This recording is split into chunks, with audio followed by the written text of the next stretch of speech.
Jam Presents Behind the Scenes podcast. I'm your host, Julia. I'm Jay Paul. I'm Manru. And I'm Alora.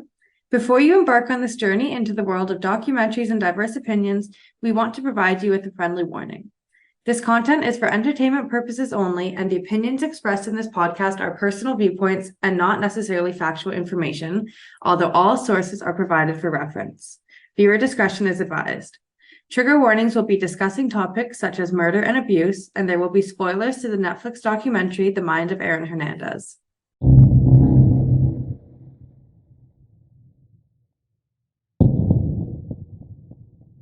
The Netflix documentary The Mind of Aaron Hernandez is a compelling and in-depth exploration of the life and shocking downfall of the NFL star Aaron Hernandez. The documentary sheds light on the rise of a promising athlete from humble beginnings to the heights of fame and fortune as a tight end for the New England Patriots. Through a mix of footage, interviews with friends, family, and teammates, the documentary delves into Hernandez's troubled past and examines the events that led to his transformation from a celebrated sports figure to a convicted murderer. The documentary carefully examines the factors that influenced Hernandez's life, including his challenging upbringing and a history of traumatic experiences. It explores his close relationships with his family and how certain dynamics may have played a role in shaping his actions. The turning point of the documentary centers around the murder trials of Odin Lloyd, a friend of Hernandez, and the double homicide case for which Hernandez was also charged. The thorough examination of the legal proceedings, evidence, and testimonies provides a gripping and emotional account of the events that unfolded in court. In the early hours of that morning, the lifeless body of Odin Lloyd, a semi-professional football player and acquaintance of Hernandez, was discovered in a secluded industrial area near Hernandez's home in Massachusetts. Lloyd had been shot multiple times, and his death left the community in shock. Aaron Hernandez was arrested and charged with the murder of Odin Lloyd. As the trial began, the media of frenzy surrounding the case intensified. The prosecution painted a picture of a troubled young man with a history of violent behavior, while the defense argued that there was insufficient evidence to prove Hernandez's guilt beyond a reasonable doubt. Throughout the trial, key pieces of evidence were presented, including surveillance footage showing Hernandez with a weapon and witness accounts of his erratic behavior before and after the incident. Testimonies from friends and associates shed light on the events leading up to Lloyd's death, while the forensic evidence played a crucial role in piecing together the timeline. As the documentary unfolds, it raises profound questions about the impact of fame and the pressures of professional sports and the potential consequences of unchecked behavior. It also explores the issue of mental health and the difficulties that individuals, even those with wealth and success, can face in managing their inner demons. After weeks of intense courtroom drama, Aaron Hernandez was found guilty of first-degree murder and sentenced to life in prison without the possibility of parole. The case had far-reaching implications not only for Hernandez and the victims' families, but also for the NFL and its approach to addressing player conduct off the field. Ultimately, The Mind of Aaron Hernandez is a thought-provoking and haunting look into the complexities of human nature and the high price of fame and fortune. It serves as a cautionary tale, prompting viewers to consider the consequences of one's actions and the ripple effects they can have on families, communities, and the world of professional sports. As we conclude this deep dive into the Aaron Hernandez case, we're left with more questions than answers. Starting with the first question, what factors do we think led to his downfall? Growing up, Aaron was close to his father, who served as a role model and provided structure. Sadly, his father passed away when Aaron was only 16, leaving him devastated. Aaron's mother later had an affair with his cousin's husband, which further added to the turmoil in his life. He left home and mainly started living with his cousin, and at the time started getting mixed up with the wrong crowd. It was also later revealed that perhaps Hernandez had been sexually assaulted at a young age, creating confusion about his sexuality. After his death, his family donated his brain for testing, which revealed an advanced stage of CTE, which significantly damaged his frontal lobe, the center responsible for decision-making and judgment. Studies have suggested that CTE can impact various aspects of a person's behavior. It is associated with issues like impulse control, aggression, mood swings, and cognitive decline. And it's very possible that CTE had affected Aaron Hernandez's brain in a way that altered his decision-making abilities and emotional responses. It's essential to navigate this subject with care, as the relationship between CTE and behavior is multifaceted. While CTE may be a contributing factor, other elements in Hernandez's life, such as his troubled past, relationships, and mental health, likely played a significant role. CTE is a brain disorder likely caused by repeated head injuries and stands for chronic traumatic encephalopathy. It's assumed that Aaron Hernandez got these injuries through football.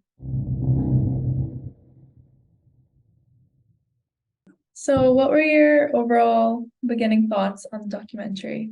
For me, I personally thought it was a tragedy. I honestly thought that there were so many contributing factors that if they were identified earlier, perhaps he wouldn't have committed the crimes that he did commit, especially with his like CTE and his like family trauma. It doesn't excuse the fact that he did it for sure. But I think that at a young age, if it was caught on with, if he had faced consequences for his actions at an earlier age, it definitely would have been avoided. What do you guys think? Yeah, I totally agree. I also think it's just so telling that the body being found by Hernandez's house is such like a telling factor for me, that he obviously had some part in it at least, or had some role in his death. Yeah, I'm surprised he wasn't more careful in finding a different place to proceed with his murder. It was so obvious that he really thought that the fame and the status was gonna help him. Even throughout the trial, you can see that he was very confident in talking with his wife and with his daughter, and he didn't really waver in that sense. Yeah, I honestly also think that he didn't really show much remorse. And also the location of where the body was found, going back to that point, it really proves like how impulsive and erratic his behavior is, that he just thought to like leave it so close to his house, and that he just thought he wouldn't get caught, or the blame wouldn't go to him, and that he wouldn't be a suspect in the case. It just really gives an inkling into his own thoughts and his own behavior. I also think that could have something to do with his fame or his wealth, maybe giving him the perception that rules don't apply, or that he can get away with things. And that kind of might say something about what the role of his fame did it to the case itself. He didn't really seem very much in touch with reality at some points. You could tell that he was kind of just living in this whole other world, where he had those two different lives. He was like a professional football player, and then he also had the other life where he's like committing these petty crimes and, hanging out with the wrong crowd, and then eventually he's committing murders. Totally. And just the fact that he had committed one murder previously, or was involved with one murder previously, that he got away with for so many years, that he probably thought that he could just do it again and again. To this point, we don't even know if those were the only two murders he was involved in. If anything, there could have been a lot more.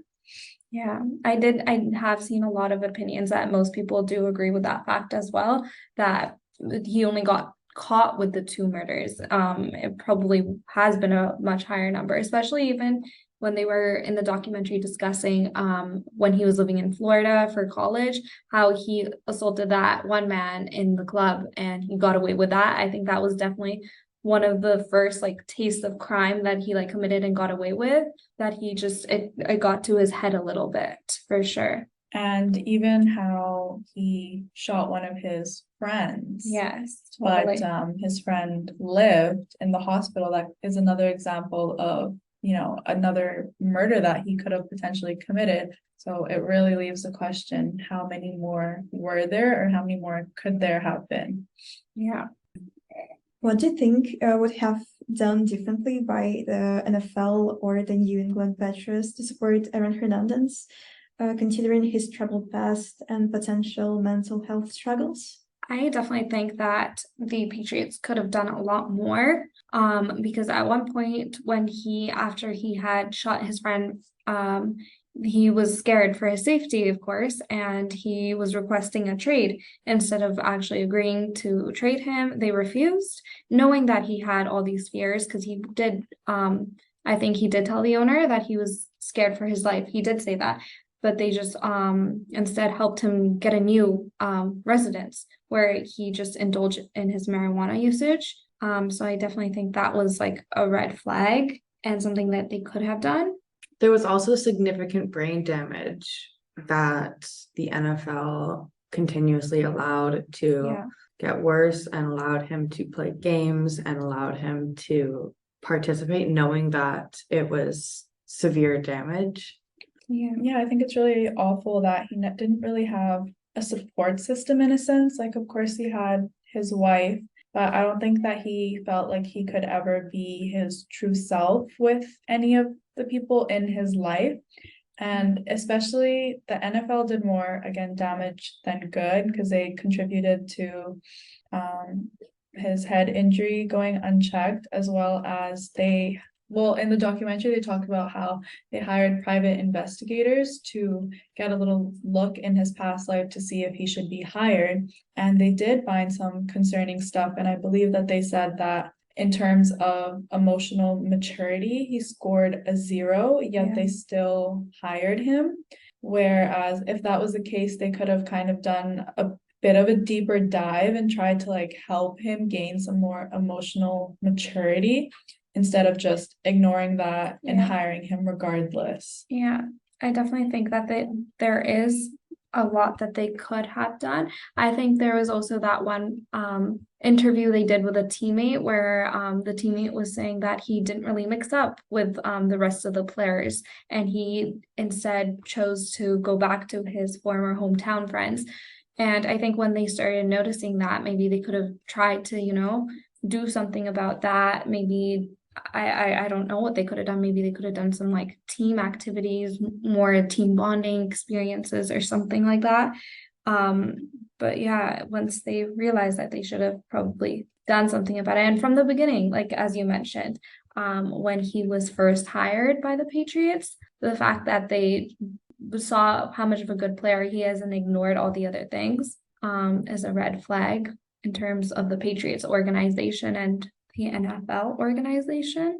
Definitely. And the NFL is such a big money-making industry in the US. It's definitely one of the biggest there is. So you can see how they can factor making money over someone's mental health or their troubles. But then again, they do make so much profit and revenue that they should be able to support their players in having these kinds of issues, or at least maybe contribute to like more funding for finding a cure for CTE, or like better protection for football players.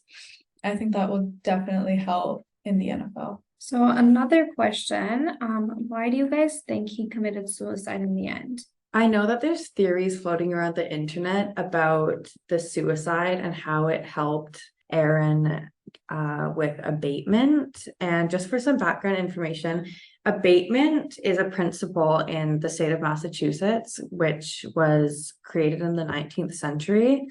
And it says that when a defendant dies before the process of appeal is actually completed, then his slate is wiped clean. So for Aaron Hernandez, he was in the process of an appeal when he died, which means that his law is now legally wiped clean. And I know that had a lot of controversy to it, but due to precedence, it had to be done essentially. So I think that is a fairly good guess as to why he did that, but I am curious how he found out that that was an option as well. Yeah, I think that they were talking about that in the documentary a little bit. I think that they were saying the night before his suicide that perhaps one of the other inmates mentioned something to him about it, because I think in that certain prison that he was staying in, it had happened to a former inmate, yeah.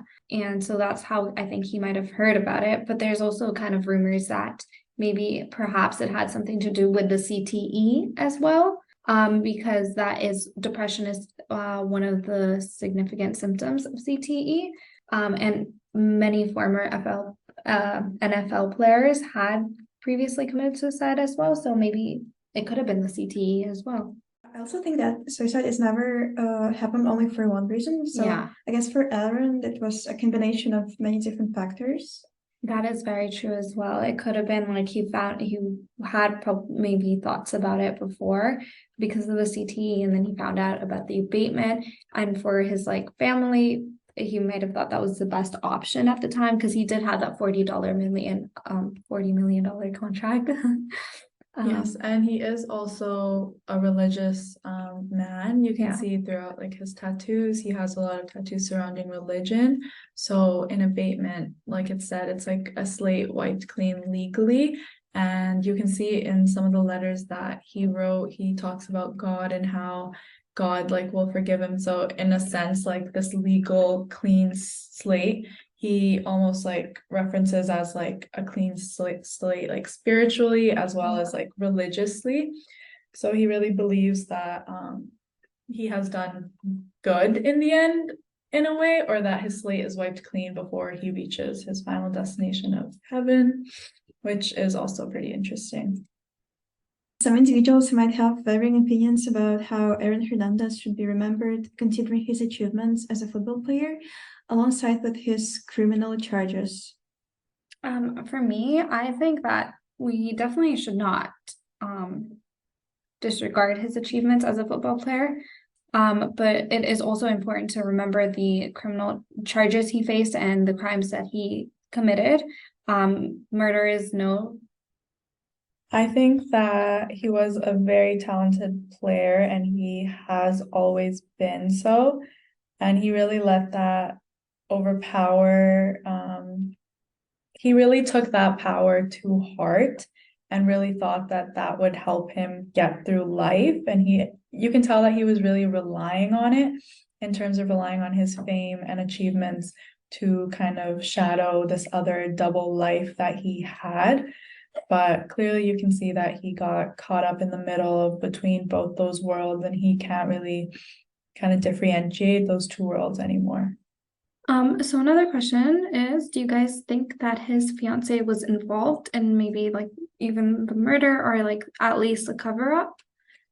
I think that his fiance was involved because in the documentary you can see clear footage of her carrying what looked like a gun box out to a dumpster, and the texts that Aaron had sent her were really incriminating in trying to get rid of this gun box as soon as possible.